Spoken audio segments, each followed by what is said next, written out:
Hi guys, Mr. Bennett here. Now today we're just going to go to the next part of this circular motion. So the application for circular motion is in fact banking of curves.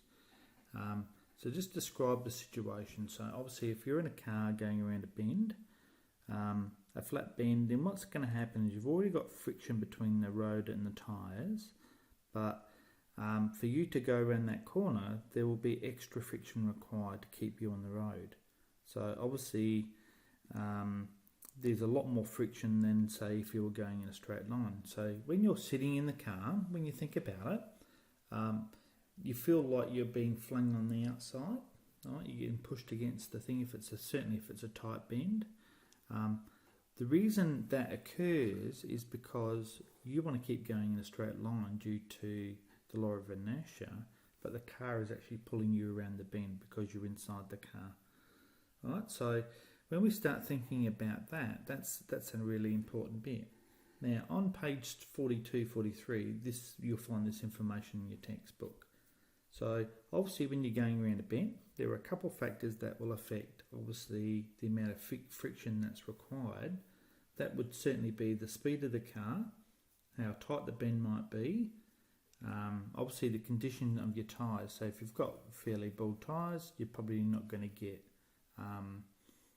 very good friction there, and also the road conditions. So obviously bitumen roads are much more efficient than a dirt road or a gravel road. Alright, so sorry about the quality of these pictures. I haven't quite worked out the camera on the Surface Pro yet. So you'll find this information, like I said, on page 42, 43, and this diagram here about banking of curves is a really important one. So they talk about two applications, one which is a velodrome. Obviously that's a place where you ride bikes, and you see that on the Olympics. The other one is obviously NASCAR. Right, NASCAR, most of the tracks that they actually have are quite highly banked. Alright, so and that allows the drivers to drive at incredible speeds. Alright, so let's just go through the bit that you need to know for the topic. Alright, so the first thing over here is we call this thing here the normal force. Alright, so that's the normal force. That's my angle for my banking. Now, if you did the geometry, this would also be the angle there, theta, the same angle. So that's a banking angle.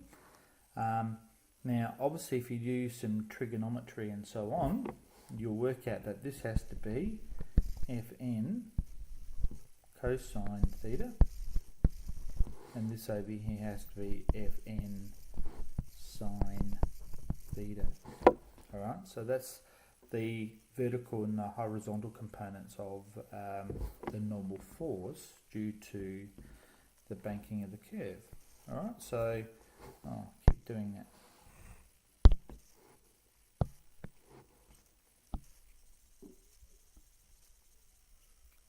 So we've got our banking of our curve, and what we hopefully would be able to do now, if we bank certain roads the right direction, then it could mean it's a little bit like driving on a straight line, right, where you don't really have to require any friction to keep you on there.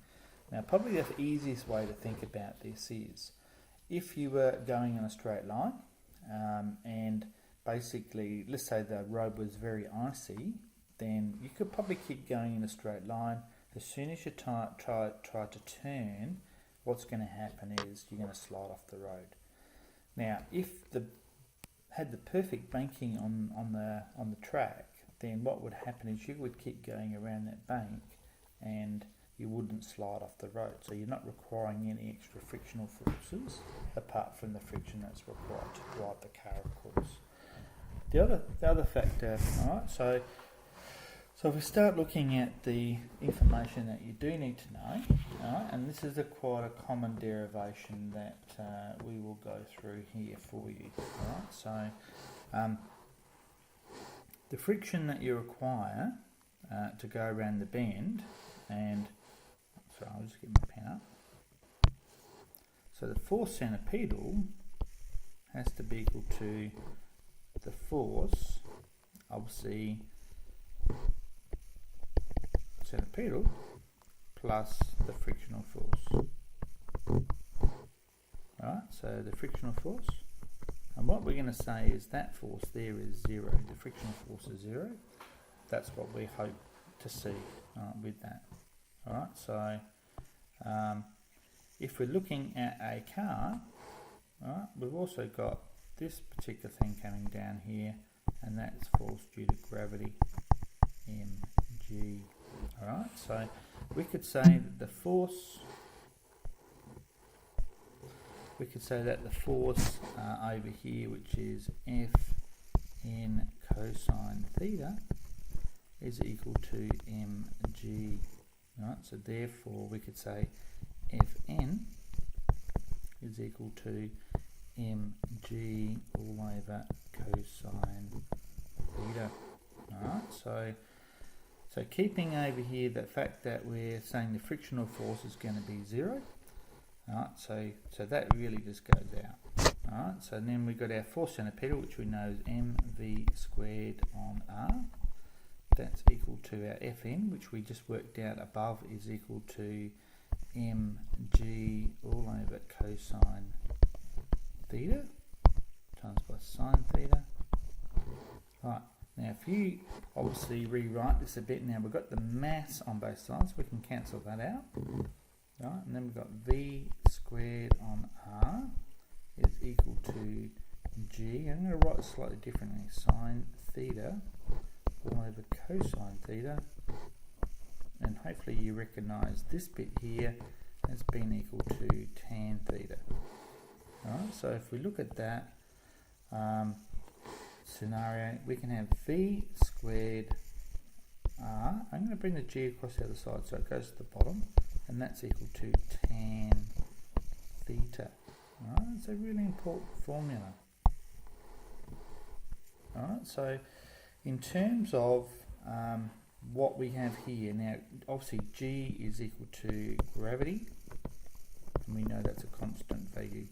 So the three things that we need to consider here that might be things that might vary: the speed of the track might around the bend might change, the radius might change, and the angle theta might change. Right, so when we start doing some questions here, right, what you'll be seeing is that you'll do questions for when theta changes. You'll be given theta, you'll be given v, and you'll be given r. So what will happen is you'll get two of those given to you, and you have to find the third one. Alright, so that's the concept of the video. That's a concept of the sort of questions that you'll need to do for this topic. Alright, so the key thing is to break that normal force into the various components that we do have. Obviously, the centripetal force and the normal force over here, in terms of the horizontal direction, have to be equal for that to actually work. And now we're saying is, if we're not relying on any frictional force, then we can actually work out that.